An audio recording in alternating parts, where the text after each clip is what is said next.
Hello world, Philip here, coming to you from Chiang Mai in northern Thailand. This is letter number 28, a spiritual revolution for the healing of humankind.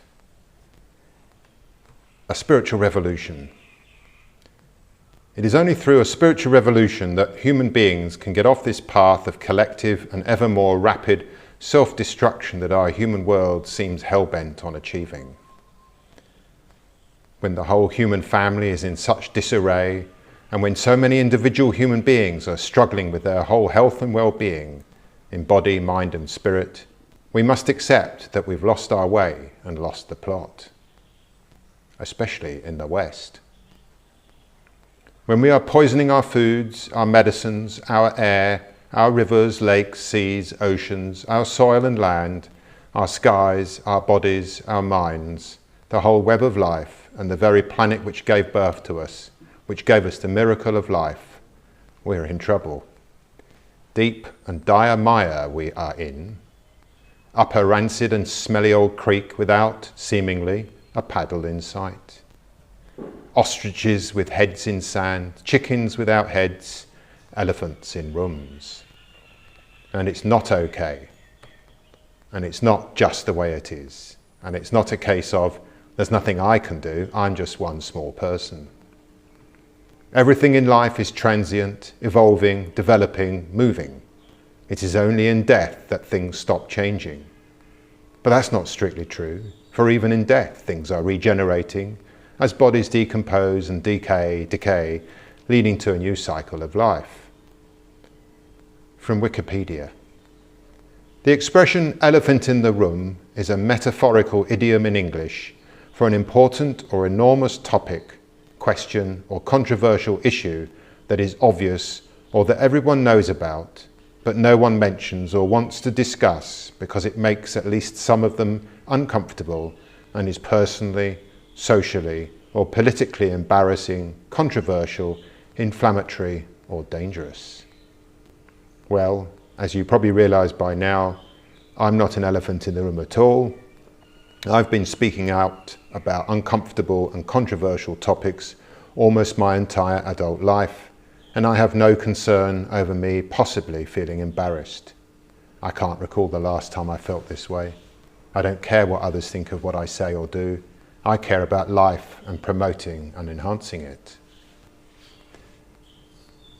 And for human beings, that means speaking out, listening, observing, reflecting, understanding, and evolving.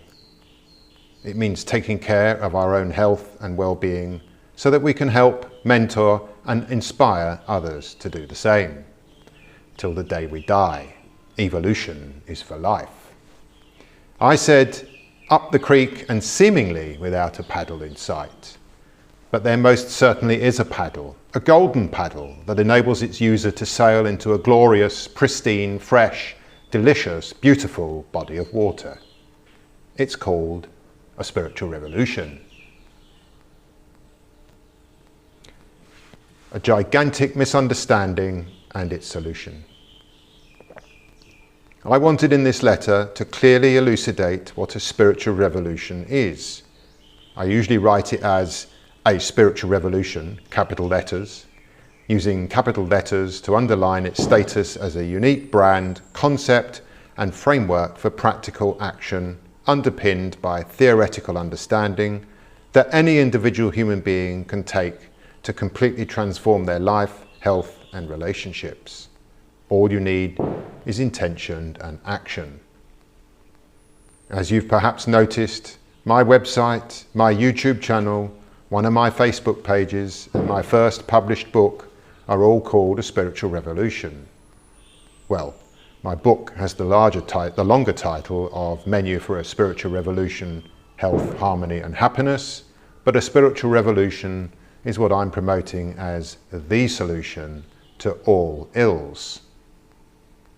And I don't mean a resolution for a temporary period of time, the best we will ever get from politics, if we are super lucky. I'm talking a real transformative solution, because when one looks in depth into the human condition as I have, it becomes apparent that we all live based off a gigantic misunderstanding that then colours the rest of our life. This misunderstanding is that we are separate creatures, separate beings, cast asunder into a threatening, dangerous, dog-eats-dog world where we are battling each other for limited resources. Ironically, the human world has indeed become dangerous and threatening, but only as a consequence of divisive human activity arising from this devastating misunderstanding.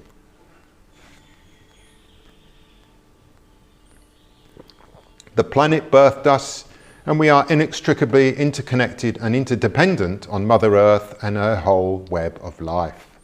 So when we poison the air, we poison our own lungs. When we poison the land and soil, we poison our own flesh and bones.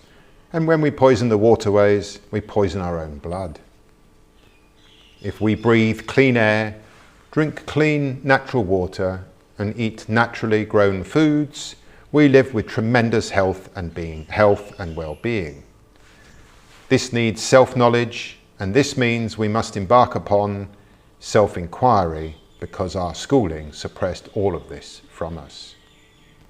The words revolution and spiritual are both evocative words which have various connotations, making the actual meaning of the phrase a spiritual revolution even more confusing perhaps. Let's investigate just what a spiritual revolution is through a series of statements that I have collated in my notebooks. What is a spiritual revolution and what does it do? A spiritual revolution is an empowering and exciting journey of self-inquiry into the inner world of your heart and mind to discover the real, true you, and in so doing, how life works. With this newfound understanding, you now consciously cultivate a lifestyle which brings you health, harmony, and happiness. On occasion, when you become unbalanced and stressed, you know how to get harmony back into your life. A spiritual revolution is a revolution of the individual, by the individual, for the individual, with attendant benefits for the whole human family and our world. It is a whole person development done by you. It's got nothing to do with overthrowing anybody or any government. It's about the healing of humankind through the empowerment of individual human beings everywhere. See letter number 25 for the discussion on empowerment and disempowerment. Many things happen along the way. A spiritual revolution is you taking steps to align yourself with nature, your nature, I should say, your own unique nature, your human nature, and the nature of life on our planet. School systems antagonize and suppress our nature. A spiritual revolution asks you to unblock your mind, unlock your heart, and unleash your spirit to share your uniqueness in unity with all your fellow human beings. The 5 U's. Unblock, unlock, unleash, uniqueness, unity. In so doing, you activate and cultivate your inner authority, thereby allowing your human essence to act as your navigator on your life's journey from here on in. See letter number 26 for a discussion on inner authority and human essence.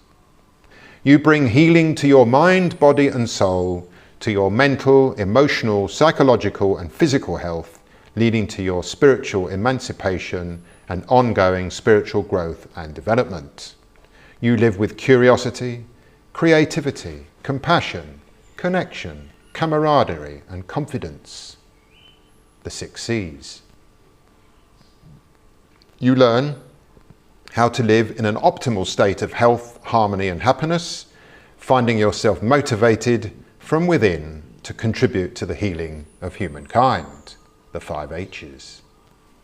You become an intelligent, integrated, interconnected individual. The 4 I's. You approach life proactively, positively, peacefully, and with purpose and passion. The 5 P's. Your journey of self-inquiry leads to self-discovery, which leads to self-knowledge, which leads to self-empowerment, and this leads to self-confidence, and this leads to self-growth and continuous evolution in your life. You learn how to use your conscious mind to learn about the ways of the ego and to tame and temper the propensity of the ego-driven subconscious mind to harm yourself and others. You discover your ego, how it works, and how it came to be what it is.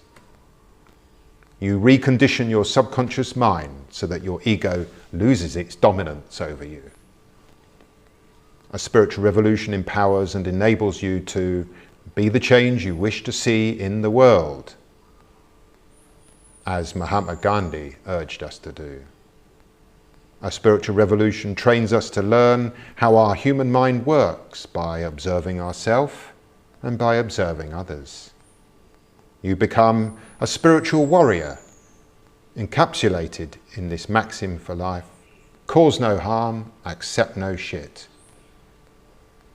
Self-awareness, self-belief, self-confidence, self-determination, and self-esteem, A, B, C, D, E, replace self-consciousness, self-doubt, self-sabotage, and self-loathing. A spiritual revolution is all about you taking charge of your own life, health, destiny, and relationships. You become a leader for you, and this makes you a natural mentor and motivator for others to empower themselves in kind. A spiritual revolution is the bridge between the old, limited, stressed you into the transformed, unlimited, infinite, harmonious you. The focus now is on enjoying life through being creative, productive, and reflective. And just so much more. But hopefully you've got the picture now.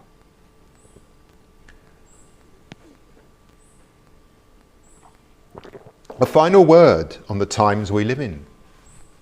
I consider that we live in truly scary, yet simultaneously exciting times, with a tremendous opportunity for humankind, meaning all ordinary human beings, to rise up and liberate ourselves from the suppressed version of who we all are.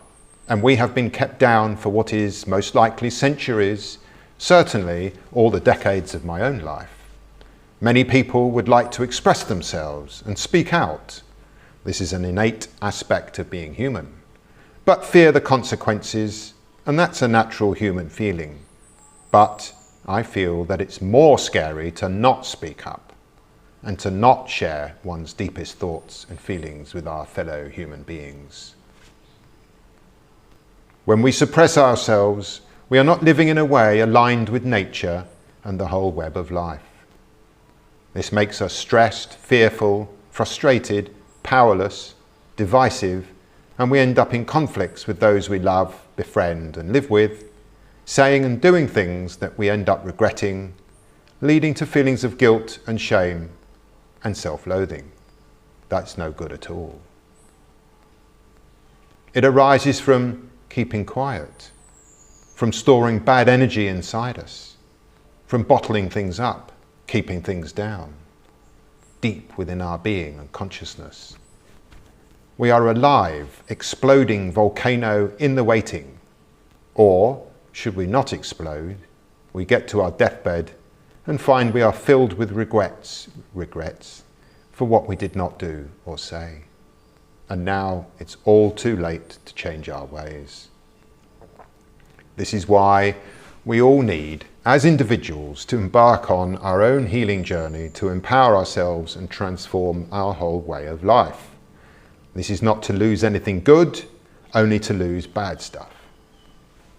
Fear only can exist in us through inaction, through suppressing ourselves. When you are the real, true you, there is nothing to fear. But even better, if you can embark upon your individual journey of self-inquiry and self-discovery through collaborating with fellow like-minded, open-hearted human beings, then your self-empowerment will go through the roof. That's what I'm currently setting up, workshops and live learning courses, online and in person here in Chiang Mai in northern Thailand, to bring to adults the core skills, knowledge and confidence We all need to realise, actualise and manifest all our glorious potential, leading to us loving our own life and sharing our talents with others to help them do the same. Expressing yourself, having discussions, doing research, this is our liberation. And then the world may still be scary, but now we walk with confidence and talk with courage. Others will be inspired by your example. We just need to develop and master our learning and communication skills that school systems the world over blocked us from learning. It's why we struggle with our health and our relationships, and therefore why there is so much emotional and psychological suffering. Everybody needs a spiritual revolution. All the best. Until the next letter, it's Philip checking out. Bye-bye.